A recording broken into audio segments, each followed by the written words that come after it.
நாம் ஒவ்வொரு நாளும் காரியங்களை நியாயம் தீர்க்கணும். ஜட்ஜ் பண்ணணும்னா அதை பார்த்து ஒரு நியாய தீர்ப்பு கொடுக்கணும். இதை செய்யக்கூடாது, இதை செய்யணுண்டு ஒரு நியாய தீர்ப்பு அங்கே இருக்கணும்.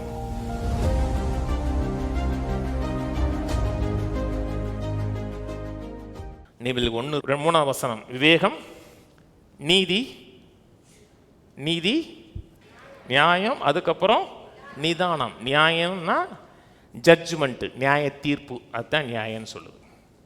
நீங்கள் ஆங்கில பைபிள் படித்து பார்த்தீங்கன்னா ஜட்ஜ்மெண்ட் இருக்கும்.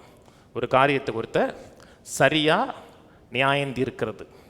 இன்றைக்கி அநேக மக்களுக்கு, சபைக்கு போகிற மக்களுக்கு நியாய தீர்ப்பு, ஜட்ஜ்மெண்ட்டு அப்படின்னா மக்களுக்கு பயமாக இருக்குது.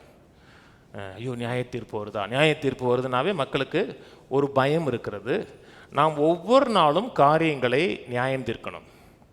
பிள்ளைகளை வளர்க்கும்போது பிள்ளைகளை நம்ம ஜட்ஜ் பண்ணணும். என்ன சாப்பிட்றாங்க ஜட்ஜ் பண்ணணும். கடைக்கு போய் கண்டதை வாங்கி திங்கிறான்னா ஜட்ஜ் பண்ணணும். நான் சொன்னது புரியுதுங்களா? எதே 3 நாள் காய்ச்சினா அதே ஆயில வடையை போட்டு சுட்டுக்கிட்டு இருக்காங்கன்னா அங்கே போய் சாப்பிடாதாரான்னு சொல்லணும். ஏன்னா அது கெடுதி. பிள்ளைகள் சாப்பிட்றத ஜட்ஜ் பண்ணணும். பிள்ளைகள் என்ன கவனிக்கிறார்கள், எதை பார்க்கிறார்கள் ஜட்ஜ் பண்ணணும். ஜட்ஜ் பண்ணணும்னா அதை பார்த்து ஒரு நியாய தீர்ப்பு கொடுக்கணும். இதை செய்யக்கூடாது, இதை செய்யணுண்டு ஒரு நியாய தீர்ப்பு அங்கே இருக்கணும். நான் சொன்னது புரியுதுங்களாங்க? நியாய தீர்ப்புனா காண்டம்னேஷன் கிடையாது. அதை சரியான விதத்தில் ஒரு என்ன சொல்கிறது, ஜட்ஜ் பண்ணுவது. சில விஷயங்கள் இப்போ நியாய தீர்ப்புனாவே மக்களுக்கு ஐயோ நியாய தீர்ப்பு நாளில் அப்படின்னு போயிடும். அதை சரியாக நியாயம் தீர்ப்பது. நியாயம் தீர்ப்பதுன்னா என்ன? கெட்டது கிடையாது. சரியாக இதை செய்யணும், இதை செய்யக்கூடாது என்று நியாயம் தீர்ப்பது. நியாயம்னா என்னன்னு சொல்கிறேன். நியாயம் என்றால் ஒரு காரியத்தை மதிப்பீடு செய்வது. இது ஒரு காரியத்தை ஜட்ஜ்மெண்ட் பண்ணுறோம்னா இது ஒர்த்து இல்லையா என்று ஒரு காரியத்தை மதிப்பீடு செய்வது. ரெண்டாவது காரியம் ப்ராப்பர்லி வெர்டிக்ட்னா முறையான விதத்தில் தீர்ப்பு செலுத்துவது. வெர்டிக்ட் பண்ணுறதுனா கோர்ட்டில் பயன்படுத்தக்கூடிய ஒரு வார்த்தை. நீதியான முறையில், முறையான முறையில் தீர்ப்பு செலுத்துவது. மூணாவது காரியத்தை ஒரு காரியத்தை டிசர்ன் பண்ணுவது. டிசர்ன் பண்ணுன்னா பகுத்தறிவது. இது சரியா, இது சரியில்லையா, இது தேவன்கிட்டருந்து வந்துச்சா, இது பிசாசிட்டிருந்து வந்துச்சா, இதை கட்டணுமா, இதை கட்டவிழ்க்கணுமா என்று சரியான ஒரு டிசர்ன்மெண்ட், ஒரு பகுத்தறிவது. பகுத்தறிவுனா தேவனுடைய அறிவை கொண்டு பகுத்து அறிவது. தேவன்கிட்டருந்து வந்துச்சுன்னா அதை எதிர்க்கக்கூடாது. பிசாசிட்டிருந்து வந்துச்சுன்னா எதிர்த்தரணும். கர்த்தர் சொல்கிறார், மகனே உன்னை கோடீஸ்வரனாக்க விரும்புகிறப்பா அப்படின்னா அப்பாலப்பா சாத்தானே சொல்லக்கூடாது. அப்படின்னா உங்களுக்கு என்ன இல்லை, புத்தி இருக்குது, டிசர்ன் பண்ண தெரியல.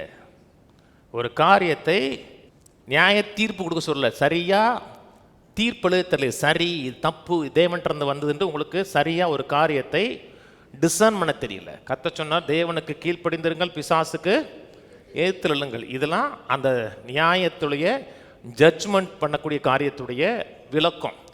அது மட்டும் இல்லை, நியாய தீர்ப்பு இருந்தால் தான் கரெக்ட் டிசிஷன் எடுக்க முடியும். நீங்கள் எடுக்கக்கூடிய ஒவ்வொரு டிசிஷனும் அந்த காரியத்தை நீங்கள் சரியாக நியாயம் தீர்த்ததுனால வந்ததுதான் டிசிஷன்.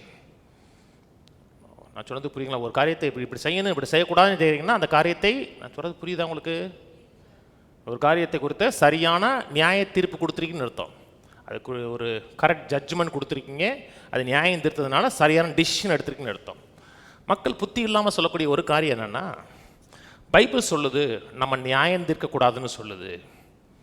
எதாவது சொன்னோம்னா உடனே சொல்லுவாங்க, நீங்கள் நம்ம நியாயம் தீர்க்கக்கூடாது பிரதர் அப்படிம்பாங்க. கேட்டது இல்லையா? ஏதாவது சொன்ன மாதிரி ஏதாவது சொன்ன அன்றைக்கி ஒரு அம்மா கூட சொல்லிச்சு, பைபிள் சொல்லுது நியாயம் தீர்க்கக்கூடாதுன்னு சொல்லுது இல்லை பிரதர். இப்போ நீங்கள் என்ன பண்ணுறீங்க? நீங்கள் என்ன பண்ணுறீங்க? நீங்கள் என்ன நியாயம் தீர்க்கிறீங்க? நியாயம் தீர்க்கக்கூடாதுன்னு என்ன செய்கிறீங்க? நியாயம் தீர்க்கிறீங்க. தவறாக நியாயம் தீர்க்கிறது ஒன்று இருக்குது, சரியான விதத்தில் நியாயம் தீர்க்கிறது ஒன்று இருக்குது. இப்போ ஏசு சொன்னார், நீங்கள் குற்றவாளியாக என்று தீர்க்கப்படாத அளவுக்கு ஒருவனையும் குற்றவாளி என்று தீர்க்காதருங்கிறது தான் ஜட்ஜ்மெண்ட் கொடுக்காதீங்கன்னு அர்த்தம்.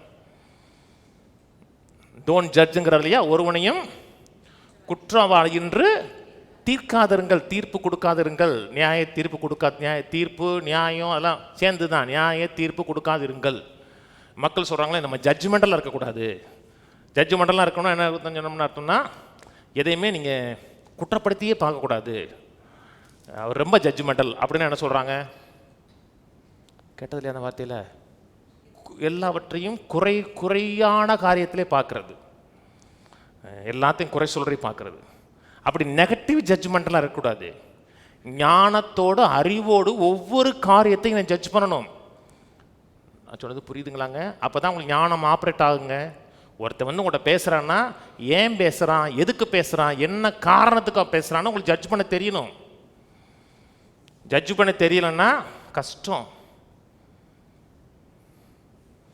அதெல்லாம் தெரிஞ்சால் தான் உங்களுக்கு ஞானம் ஆப்ரேட் ஆகுதுன்னு அர்த்தம்.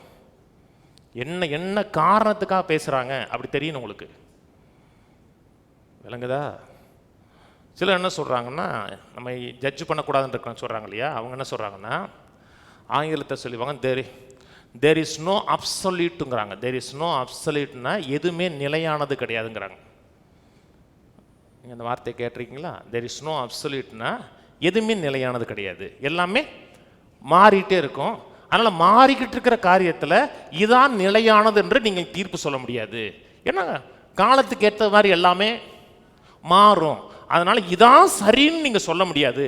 இன்னைக்கு சரின்னு இருக்கிறது நாளைக்கு தப்பாக போயிடும், இன்னைக்கு தப்பாக இருக்கிறது நாளைக்கு சரியாயிரும். அது உலக ஞானம். சில காரியம் என்றைக்குமே தப்பு தான், சில காரியம் என்றைக்குமே ரைட்டு தான்.